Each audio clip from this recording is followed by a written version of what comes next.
ஆமென். ஒரு பாட்டை பாடலாம். தமிழ்லயோ ஆங்கிலத்தில் ஒரு பாடலை பாடுங்கள். மைக்கை தூர வச்சு பாடுங்க. ஆமென்.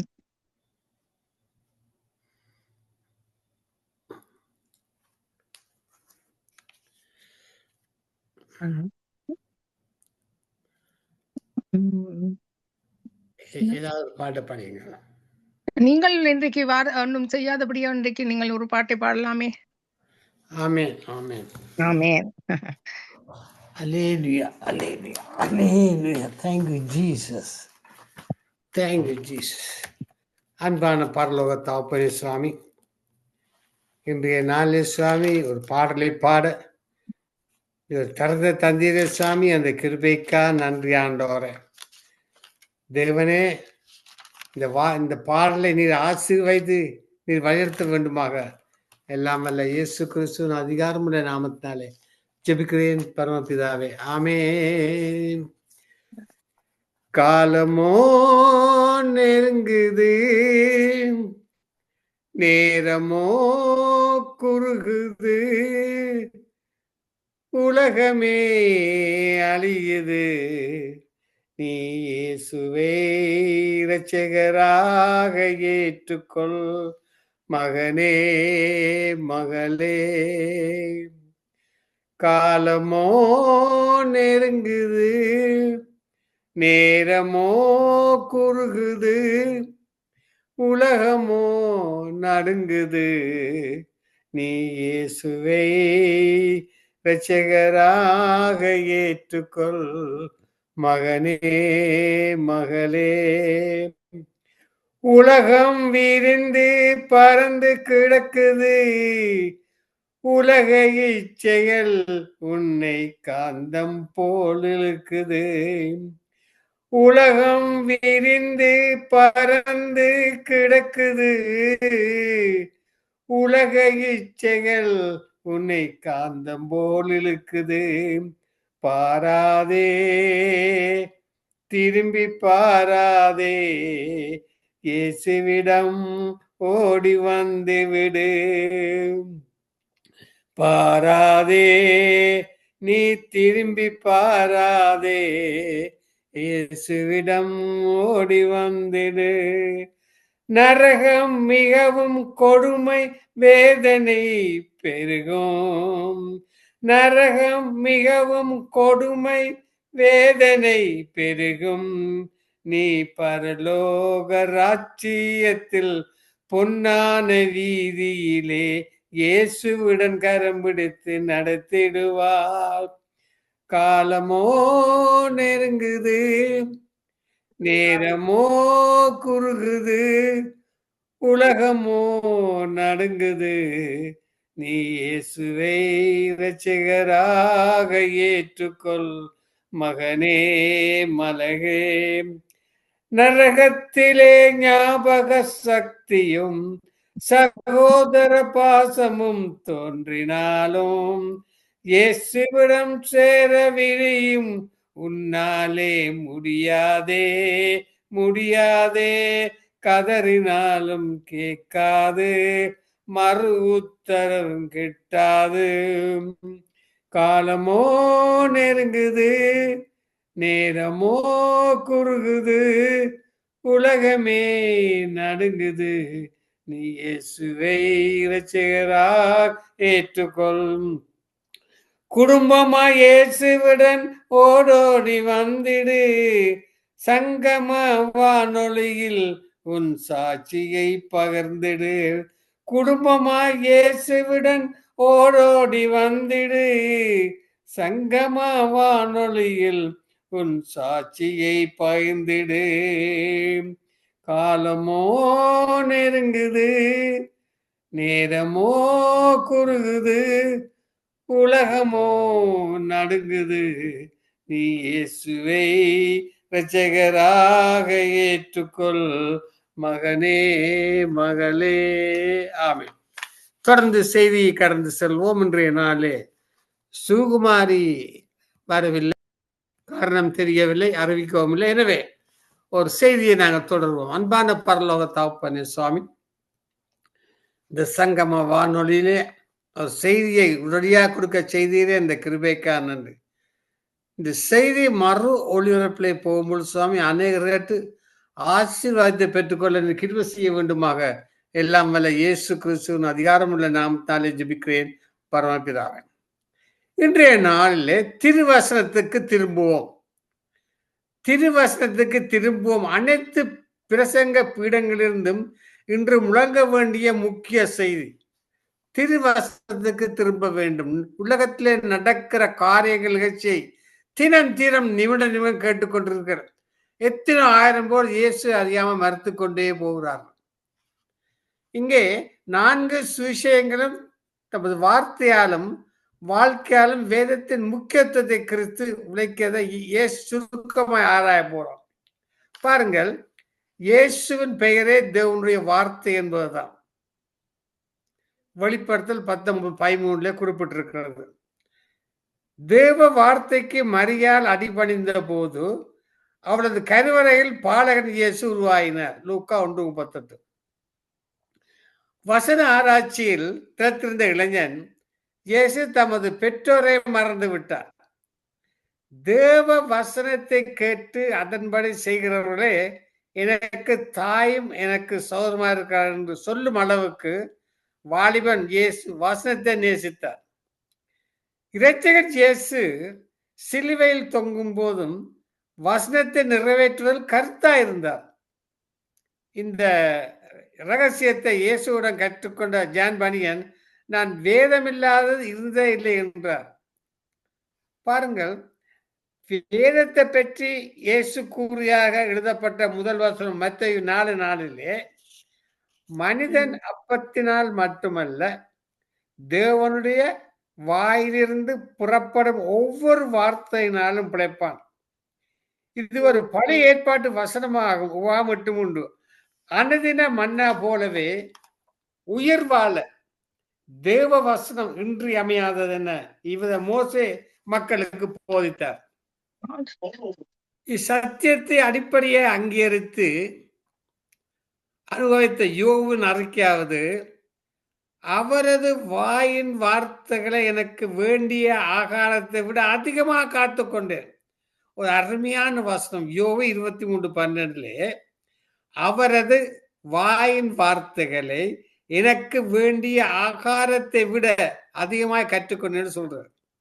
யோவுக்கு எப்பொழுதும் வேண்டியது தமக்கு எப்பொழுதுமே வேண்டியதாகிவிட்டது. சாப்பிட மறக்கிறோமா? எத்தனை நாட்கள் வசனத்தை தியானிக்க மறந்து விடுகிறோம். வசனத்தை விடுவதாலேயே வலிக்கு விழுகிறோம். உள்ளான மனிதன் தினமும் பலப்படாவிடில் ஆத்மீக நோய்கள் பலியாவது திண்ணம். ஆன்மாவுக்கு ஆகாரம் இருப்பது போல் தேவ வசனம் உடலுக்கு ஆரோக்கியமாகும். நோயிற்றோரை இயேசு வார்த்தையால் சுகமாக்கினார். மத்தேயு 8:8 வசனத்தை அனுப்பி தேவன் இஸ்ரவேலரை குணமாக்கினார். இன்றும் அவரது வார்த்தைக்கு அநேக வல்லமை உண்டு. என் மகனே, என் வார்த்தையை கவனி, அவர்கள் ஜீவனும் உடலுக்கெல்லாம் ஆரோக்கியமாகும். அப்படியே வேத வசனம் சிந்தனைக்கு உணவாகும். உச்சமாய் வசனத்தை படித்ததாயே இளைஞன் இயேசு தமது பருவத்துகள் மிஞ்சிய ஞானியாயிருந்தார். தாவீதின் அனுபவம் அதுவே. உமது சாட்சிகள் என் தியானமாயிருக்கிறபடியால் எனக்கு பொறுத்தவர் எல்லோரிலும் அறிவுள்ளவராயிருக்கிறேன் என்றான். வேதமே மூளைக்கு சிறந்த டானிக். வேத வாசிப்பு அட்டவணை ஒன்றை தெரிந்து கொண்டு அதை தவறாது பின்பற்றுங்கள். வேதம் இல்லாத நாளை வீணாகிய நாளாய் கருதுங்கள். நாளின் துவக்கமும் முடிவும் வசனத்தோடு இருக்கட்டும். அப்பொழுது பகல் பரவசமாயிருக்கும், இரவு இனிமையாயிருக்கும். இந்த வார்த்தையை தியானிக்க வேண்டும். இந்த சங்கம வானொலியிலே நித்திய வசனத்திலே வார்த்தையை கொடுக்கிறார். அந்த வார்த்தையை நாங்கள் உள்வாங்கி வாங்குவோம். ஞானப்பிரகாசம் செய்தி மிக அருமையான செய்தி. மரணம், எத்தனை விதமான மரணம் குறிப்பிட்டிருந்தார் பாருங்கள் வேதாமத்திலே. அது காரணம், நாங்கள் தேவனுடைய வார்த்தையை ஊழியக்காரன் வார்த்தையை கொடுத்தால் அதை நாங்கள் கேட்க வேணும். கேட்க மாட்டா மறு ஒளிபரப்பிலையாவது கேட்க வேணும். பாருங்க, சீடரின் பரிசுத்தமே இயேசுவின் கரிசனையா இருந்தது. வசனமே அதற்கு வழியனவா இருந்த. எனவே உமது சத்தியத்தினால் அவர்களை பரிசுத்தமாக்கும், உமது வசனமே சத்தியம் என பிதாவிடம் ஜெபித்தார். தமது வார்த்தையால் சீடர்களை சுத்தமாக்கினார் அவர்களுக்கு அறிவித்தார். பாருங்கள், ஆண்டவரது வார்த்தைகள் 7 முறை புறமிடப்பட்ட வெள்ளி போல சுத்தமானவைகள். அது உண்மை, ஒழுக்கம், நீதி, கற்பு, அன்பு, நற்கீர்த்தி, புண்ணியம், புகழ் ஆகியவற்றுக்கு தோல் கொடுக்கும். ஆனால் துர்க்குணம், கபடம், வஞ்சகம், பொறாமை, புறங்கூறுதல் போன்றவர்களுக்கு எதிரே வாழ்வீசும். பாருங்கள், ஒரு ஊழியம் செய்யும் யாராவது கர்த்தருக்கென்று ஊழியம் செய்பவர்களுக்கிடையிலே இந்த துர்க்குணம் இருக்கக்கூடாது, கவடம், வஞ்சகம், பொறாமை இருக்கக்கூடாது. அப்படி பொறாமை இருந்தால் அவர் பிசாசால நடத்துகிறார் என்று நீங்கள் அறிந்து கொள்ள வேண்டும். பாருங்கள், பாவத்தை நமக்கு உணர்த்துவதில் வசனத்துக்கு நிகர் இது. அரசர்களை தங்கள் ஆடைகளை கிழிக்க வைத்ததும், மக்களை மனங்கசந்து அள வைத்ததும் வசனம். இந்த கண்ணாடிக்கு முன் யாவும் அப்பட்டம், பரம வைத்தியர் சிகிச்சை கத்தி. அது பாருங்கள், வேதத்திலிருந்து நம்மை விளக்குவது பாவம், பாவத்திலிருந்து நம்மை விளக்குவது வேதம். சங்கீதம் 1:2 வாசியுங்கள். வேதத்திலிருந்து நம்மை விளக்குவது பாவம், பாவத்திலிருந்து நம்மை விளக்குவது வேதம். பாருங்கள், இயேசுவை தீட்டுப்படுத்தி பிசாசு எத்தனை படி செய்தான், ஆனால் படுதோல்வி அடைந்தான். எழுதியிருக்கிறதே என்னும் வாழ்வீச்சுக்கு முன்னால் அவனால் நிற்க முடியவில்லை. இயேசு தமது ஞானம், பலம் இவளுக்கு வசனத்தை கையாற்றினார். இயேசுவை இந்த வேதத்தில் நான் சொல்லிக் கொண்டிருந்த யோபு கூட, யோபு சோதித்தான், எல்லாரையும் சோதித்தான், மனைவியை விட்டுட்டான். அப்ப நான் சொல்லிக் கொண்டு வந்தேன், நேரம் காண முடியும். ஏன் இந்த பிசாசு மனைவியை எடுத்துக்கொள்ளப்படவில்லை? ஒரு நல்ல கேள்வி. அநேக காரியங்கள் இருந்தாலும் என்னுடைய வெளிப்பாடு, ஏன் இயேசு உத்தமத்தில் இருக்கு, நீ செத்து போக மனைவி புருஷனை பார்த்து சொல்றார். அந்த வசத்துக்காகவும், அடுத்தது யோபு படுகிற பாட்டை பார்த்து மனைவி சொல்லுவா, ஐயோ இந்த மனுஷனுக்கு நான் இவ்வளவு சொன்னான், இயேசுவை விட்டுட்டு இங்கால வா இங்கால வா கேட்கிறாரு இல்லைன்னு உலகமுழுக்க சொல்லி தெரியும். பிசாசுக்கு தெரியும் இந்த மனுஷன் இவெல்லாம் சொல்லுவார், ஆனா இவளை சாக விடக்கூடாது, உயிரோட வைக்கணும். இப்படி அநேக காரியங்கள் இருக்காது, விடுங்க. பாவ பழக்கமே மிகப்பெரிய அடிமைத்தனம். வசனம் என்னும் பட்டயமின்றி விடுதலை தேடுவது வீண், சத்தியம் உங்களை விடுதலையாக்கும்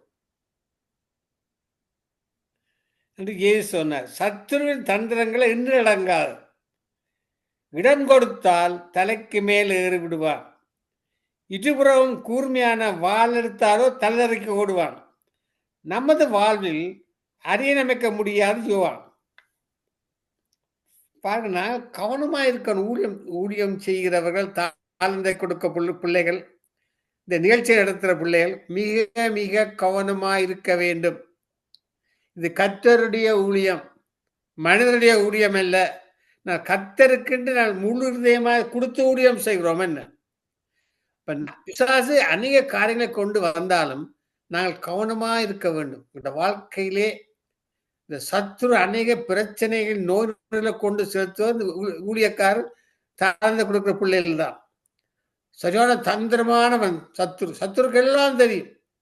இப்போ ஒரு நாளைக்கு நீங்கள் நித்திய வச்சதிலே வார்த்தையை கொடுக்கிறீர்கள், தாழ்ந்த கொடுக்கிறீர்கள், பாட்டை படிக்கிறீர்கள். ஒரு நாளைக்கு நீங்கள் தாழ்ந்தை கொடுக்கவில்லை, பாடலை படிக்கவில்லை என்றால் அன்றைய நாள் உங்களுக்கு ஒரு மிசரபிள், ஒரு திருப்தி இல்லாத நாளாக மாறும். காரணம், பிசாசுக்கு தெரியும் ஊழியம் செய்ய இறங்கி நிற்கிறார் என்று. சில சமயங்களே பலவித பிரச்சனை இருந்தால் விட்டு போகலாம். ஆனால் கவனமா இருக்கணும். எதுக்கும் ஜெபிக்க வேண்டும். ஜெபம் மிகவும் முக்கியம். வசனத்துக்கு நெடுகவே கீழ்ப்படுதல் நம்ம தசைகளை வலுப்படுத்தி தேவனுக்கு எதிரான எல்லா எண்ணங்களையும் தகர்த்து செய்யும். சத்துரு வெள்ளம் போன்ற படையெடுப்பை முறியடிப்பது நமது வாயிலுள்ள தேவ வசனமே. வசனத்துக்கு அடிபணிவோம், சத்துருக்கு எதிராக அதை அறிக்கையிடுவோம். வெற்றி நித்திய வெளிச்சம் ஊழிய செய்கிற நமக்கு. ஆமென். நாங்க ஜெபம் பண்ணணும், நேரம் கடந்து விட்டது. அன்பான பரலோக தகப்பனே சுவாமி, இன்றைய நாளே ராஜா, சகோதரி வர முடியாத நிலையிலே ஒரு வார்த்தை கொடுக்க கிருபை செய்தீரே, அந்த கிருபைக்கா நமக்கு நன்றி ஆண்டவரே. ஐயா, உமது வார்த்தையின் வல்லமை எப்படிப்பட்டது என்பதை உலகம் மறந்து கொள்ள வேண்டும். இயேசுவின் பெயரே இதனுடைய வார்த்தை என்பதுதான். எனவே இதை கேட்டுக்கொண்டிருக்கிற இப்படிப்பட்ட பிரச்சனைகள், துன்பங்கள், தொல்லைகள், வியாதிகள் வந்தாலும் தேவனுடைய வசனத்தை தியானித்து முழங்கால் படித்து தியானித்து ஜெபிக்கும் பொழுது அகன்றுவோம். நாமத்திலே அதிகாரம் உண்டு, வார்த்தையிலே அதிகாரம் உண்டு, பரிசுத்த ஆவியின் அபிஷேகத்தால் நிறைந்து, அது மட்டும் இல்ல, பரிசுத்தமான வாழ்க்கை. நீங்கள் ஜெபிக்கலாம், துதிக்கலாம், தனதை கொடுக்கலாம், செய்து கொடுக்கலாம், எல்லாம் செய்யலாம், தசமாம் போடலாம், சேர்ச்சுக்கு போடலாம். ஆனால் உங்களுடைய வாழ்க்கையிலே பரிசுத்தம் இல்லை என்றால் தேவனை தரிசிக்க முடியாது, தேவனுடைய சத்தத்தை கேட்க முடியாது, நித்திய வெளிச்சத்தின் வெளிச்சத்தை காணவும் முடியாது. என்னை வார்த்தை கவனமாக இருங்க. கர்த்தர்கள் ஆசீர்வாதமாக ஜெபம் பண்ணும். அன்பான பரலோகமே, இன்றைய நாள் இந்த செய்தி செய்தி ஆசீர்வதித்து கிருபைக்காரனே தொடர்ந்து வரும் ஒவ்வொரு ஊழியர்கள் கொடுக்கும் செய்தி ஆண்டவர் கற்குள்ள பட்டயமாக ஊடுருவி கிருபை செய்ய வேண்டுமாக எல்லாம் இயேசு கிறிஸ்துவின் அதிகாரம் நாமத்தினாலே ஜெபிக்கிறேன் பரமபிதாவே. ஆமென், ஆமென்.